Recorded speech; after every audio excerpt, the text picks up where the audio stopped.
Assalamualaikum warahmatullahi wabarakatuh. Salam sejahtera untuk kita semua.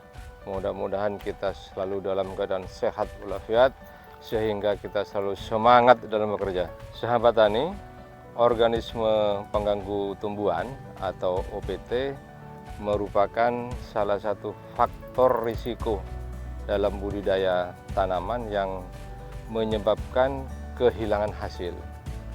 Dari banyak organisme pengganggu tumbuhan, penggerek batang merupakan salah satu hama utama yang menyerang tanaman padi. Ada 6 spesies penggerek batang yang sering kita temukan di tanaman padi, tetapi yang paling dominan itu ada 4 spesies. Yang pertama yaitu penggerek batang padi kuning. Yang kedua, penggerek batang padi putih. Yang ketiga, penggerek batang padi bergaris. Dan yang keempat adalah penggerek batang padi merah jambu. Nah, spesies penggerek batang padi yang mampu beradaptasi pada salah satu agroekosistem, maka ia akan menjadi spesies yang dominan. Berdasarkan pengamatan kami di lapangan, yang paling banyak yang kita temui yaitu penggerek batang padi putih atau Scyphorbagha innotata. Hama penggerek batang ini menyerang tanaman padi mulai dari fase persemaian sampai menjelang panen.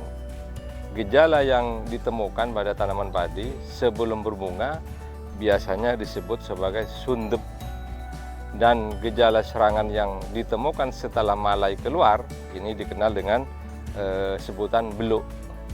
Seringkali kerusakan tanaman padi yang disebabkan oleh hama penggerek batang ini menimbulkan kerusakan yang sangat parah, baik pada saat fase vegetatif maupun setelah memasuki fase generatif. Pengendalian yang dilakukan oleh petani ini seringkali tidak efektif. Jadi sudah sering dilakukan oleh petani sebenarnya, cuma hasilnya tidak tampak dan tidak efektif karena petani biasanya melakukan pengendalian setelah terjadi kerusakan parah di lapangan. Nah, setelah parah baru petani melakukan pengendalian. Nah, ini yang sebenarnya kurang benar. Sahabat tani, pada hari ini saya didampingi oleh beberapa PPL dari Kecamatan Panarukan dan saya minta bantuan kepada PPL Pak Sutekno SP untuk memberikan penjelasan bagaimana seharusnya melakukan pengendalian terhadap hama penggerek batang pada tanaman padi. Silakan Pak Sutekno. Sahabat tani, sebelum kita membahas tentang bagaimana cara pengendalian penggerek batang padi, ada baiknya kita mengenal dahulu bioekologi dari hama penggerek batang padi tersebut. Seperti yang dijelaskan di awal bahwa ada 4 spesies penggerek batang padi yang dominan. Namun yang paling banyak menyerang tanaman padi itu adalah dari golongan penggerek batang padi atau Scyphorbagha innotata. Untuk itu kami akan menjelaskan tentang hama penggerek batang padi putih atau PBPP. Hama penggerek batang padi itu menyerang tanaman padi hampir di semua fase ya. Jadi spesies penggerek batang padi putih ini sama dengan yang lain, yaitu dalam hidupnya melalui metamorfose sempurna, yaitu mulai dari stadia telur menjadi larva atau ulat menjadi pupa, dan kemudian menjadi dewasa atau imago atau yang kita kenal dengan ngengat. Pada stadia larva inilah yang merupakan stadia yang menimbulkan kerusakan pada tanaman padi dengan cara ulat tersebut makan atau menggerek bagian dalam atau tabung tanaman padi, baik pada fase vegetatif maupun pada fase generatif seperti ini. Contohnya ini boleh saya ambil ini.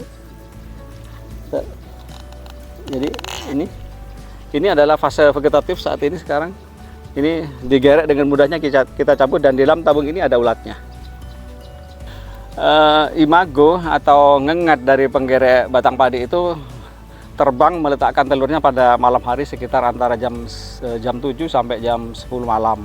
Jadi selama 3 sampai 5 malam berturut-turut, dan ngengat ini tertarik dengan sinar cahaya. Jadi untuk itu himbauan agar petani jangan sampai melakukan penyemayan di dekat lampu penerangan, baik lampu jalan dan lampu rumahan, karena itu sangat resiko sekali dihinggapi oleh ngengat dari penggerek batang padi. Seperti ini nanti telurnya. Ini ya, ini merupakan telur dari penggerek batang padi, sahabat tani. Oke, itu ya. Jadi itu salah satu telur yang kita jumpai pada lahan ini, dengan jumlah telur itu sekitar antara 170 sampai 250 bahkan butir telur dari penggerek batang ini dalam satu kelompok telur. Larva ini atau ulat ini hidup di dalam batang padi ini ya. Ini hidup dalam ini sampai instar 5 atau bahkan sampai instar 6 atau sekitar umur 20 sampai 30 hari umur hidupnya larva di dalam batang tanaman padi. Pada musim kemarau ya, pada seperti saat ini, larva instar akhir itu tidak langsung menjadi pupa, tetapi mengalami dulu diapos, atau yang diapos itu dia istirahat ya, atau istirahat sejenak dalam pangkal. Nah ini, dalam pangkal batang atau singgang yang sudah dipanen. Sementara pada saat musim hujan turun kembali dan tanah ini sudah dalam kondisi lembab, larva yang diapos itu menjadi pupa dan selanjutnya menjadi ngengat kembali. Dinamika populasi penggerek batang padi putih ini sangat dipengaruhi oleh perubahan lingkungan, terutama faktor iklim, terus cuaca, hujan, dan musuh alami yang ada di lahan pertanian atau lahan persawahan tanaman padi. Biasanya di situ ada parasitoid telur yang dikenal, yaitu yang utama adalah Trichogramma spp, tapi ada juga yang namanya Tetraticus, terus ada juga Telenomus, ada Telenomus rowani dan Telenomus dignus dalam satu kelompok atau 2 kelompok telur. Ya, jadi nanti kami akan tunjukkan bagaimana kita bisa memanfaatkan kelompok telur itu untuk memunculkan, kita pelihara parasitoid tersebut supaya dia dengan secara alami akan menjadi parasitoid telur-telur dari penggerek batang. Itu menjadi salah satu cara pengendalian. Terus cara pengendalian itu yang selanjutnya adalah pengaturan pola tanam ya, pengaturan pola tanam untuk memutus mata rantai dari siklus penggerek batang padi ini. Terus yang kedua secara mekanik. Secara mekanik contohnya seperti ini ya. Kita melakukan pengumpulan atau bagaimana kita dapat merusak telur ya, telur. Ini sebenarnya tidak usah kita cabut, cukup kita rusak saja ini saja. Cuma ini biar lebih jelas di kamera saya patahkan, saya potong saja. Ini kita rusak. Ini dalam rangka kita juga melakukan pengendalian secara mekanik ya. Terus yang selanjutnya kita juga bisa melakukan perangkap dengan leg trap ya. Kita bisa menggunakan cahaya, tapi itu kita juga butuh modal ya. Dengan luasan kurang lebih dalam hamparan 50 hektar cukup kita sediakan 1 lab track saja. Selanjutnya sahabat tani, cara pengendalian secara fisik dapat kita lakukan dengan cara pada saat panen kita lakukan penyabitan itu serendah mungkin, karena singgang atau bekas dari batang padi yang kita panen itu memungkinkan ditempati oleh pupa ya, pupa dari hama penggerek batang padi. Yang kedua, kita juga melakukan penggenangan air pada saat setelah panen, manakala masih kita belum melakukan pengolahan lahan, kurang lebih setinggi 10 cm agar jerami itu cepat busuk ya. Agar pangkal jerami itu cepat membusuk sehingga larva atau pupa itu dengan sendirinya akan mati. Terus yang selanjutnya adalah pengendalian hayati, pemanfaatan musuh alami parasitoid. Biasanya dulu petani sering menggunakan parasitoid telur, yaitu kita menggunakan Trichogramma. Nah ini juga bisa dilakukan. Kita menggunakan pias, cuma sayang kali ini saya tidak ada pias di sini. Jadi satu pias itu kurang lebih berisi antara 2000 sampai 2500 telur yang pemarasit ya itu ya. Kemudian yang tak kalah pentingnya sahabat tani adalah pengendalian secara kimiawi yang harus tepat dan bijaksana ya. Itu yang paling penting, tepat dan bijaksana. Aplikasi ini bagaimana petani bisa menjadikan pestisida yang efektif ya.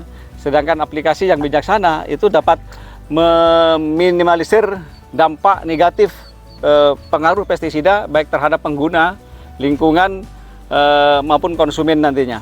Dampak dari aplikasi atau pengendalian kimia yang tidak tepat dan tidak bijaksana itu dapat berdampak rusaknya ekosistem. Itu yang perlu kita sadari sahabat tani.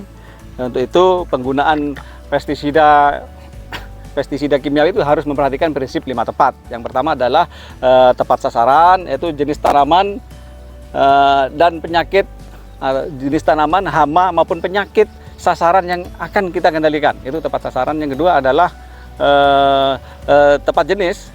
Tentukan jenis pestisida apa yang harus kita gunakan sesuai dengan sasarannya. Terus yang ketiga sahabat tani itu tepat dosis atau tepat konsentrasi. Sedangkan yang keempat itu tepat cara ya. Jadi bagaimana cara kita mengaplikasikan di lapangan ya, tepat cara.